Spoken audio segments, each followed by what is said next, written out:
While Xena, the spin-off to Hercules' Legendary Journeys, got 3 console games, one on the PS1, one on the PS2, and one on the N64, Hercules only got this one on the N64. Developed by the same team that made Xena Talisman of Faith on the same console, does this singular adventure hold a candle to Xena's adventures on home consoles? If a mediocre Zelda clone is your idea of a perfect game, then yes. Someone must stop Ares, the god of war, from stealing the throne of Olympus from Zeus, king of the gods, after Hera poisons her husband. Who could possibly possess the courage and strength to face the challenge and adventure ahead? There is only one. Kevin Sorbo. I mean Hercules. In this action-adventure game, you take the role of the title character, and occasionally his best friend Aeolus, and future wife Serena, the Golden Hind. Does it have a thrilling and often hilarious tongue-in-cheek story to match the quality of the TV series? No. The story never moves beyond a basic journey here, solve a Switch puzzle or something similar, fight some unimaginative enemies, move on to the next area, try to stop Ares while dealing with annoying immortals and other creatures. The game starts off with a horrendous recreation of the opening sequence to the show, and then drops you off at Charon's place, Hercules' centaur, mentor, and friend who, for some reason, is shown as the younger version of himself, seen with Hercules as a kid, even though you're starting off as adult Hercules. Yeah, this isn't a good sign. This is gonna suck more than Kevin Sorbo's career outside of Hercules.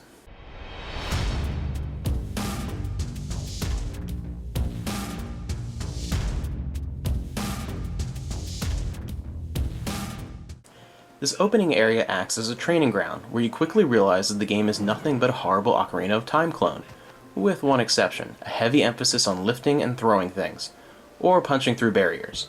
From rocks to barricades to levers and even enemies, you'll spend most of your time punching, solving unimaginative Switch puzzles, completely annoying fetch quests and collectathons, and frequently lifting and throwing things. While this all might seem unoriginal and mediocre, that might be giving this game a little too much credit. In the early seasons of the show, the writers did have a hard time deciding just how strong Hercules was. But even when an episode's writing understated his strength, he was still stronger than the pathetic sap presented in this game. Thrown objects rarely land more than a few feet away, even small boulders that your average high school powerlifter could manage. Gameplay does change up a bit when certain puzzles require the use of an individual character's skills, such as Aeolus' nimble climbing abilities used to reach areas that Hercules can't get to, or Serena's long-range bow skills to take out enemies from afar. And to be fair, the combat isn't horrendous, and the spell system is okay, but don't ask me why Hercules is casting spells to begin with. The camera, on the other hand, is pretty horrendous. You'll end up constantly hitting the Z trigger to keep the camera situated behind you, and even then, big enemies can frequently step between you and the camera, blocking your view. At least the levels themselves are expansive and varied, but they're ultimately pretty tedious and bland.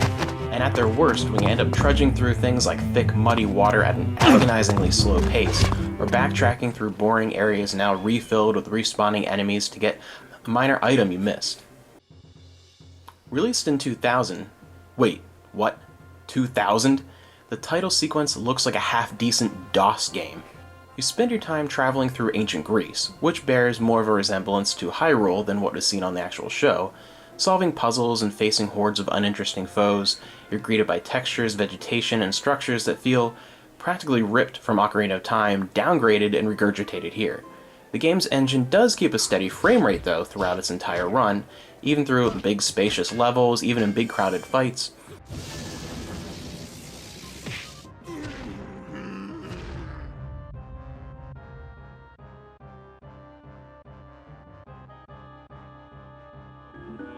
But as a whole, the game is rather uninteresting. Not necessarily horrible by any means, but nothing really stands out, nothing really pops. If this had been released in, say, 96 or 97, it would have looked pretty darn good. But even with the hardware limitations of the N64 by the year 2000, this could have looked much better. Xena's fighting game, Talisman of Faith, released on the same system nearly 3 years earlier, looked at least as good as this. With a few exceptions, the majority of the game's soundtrack is only slightly reminiscent of the show, and isn't anything spectacular, but nothing too terrible, just again, fairly generic. The sound effects and minimal voice work are about of the same mediocre quality. Growing up, I was a huge fan of both Xena and Hercules, loved both series, and as a little kid in elementary school, I wanted to be Hercules. How excited I was to experience this game, how I really wanted it to be good. Hercules is one of those perfect licenses that could have been translated into a really good game. Think of an episode of Hercules, especially during the earlier seasons. It's the perfect type of mythology, action, adventure, a little bit of humor that could have turned into a great game. But instead, we got this.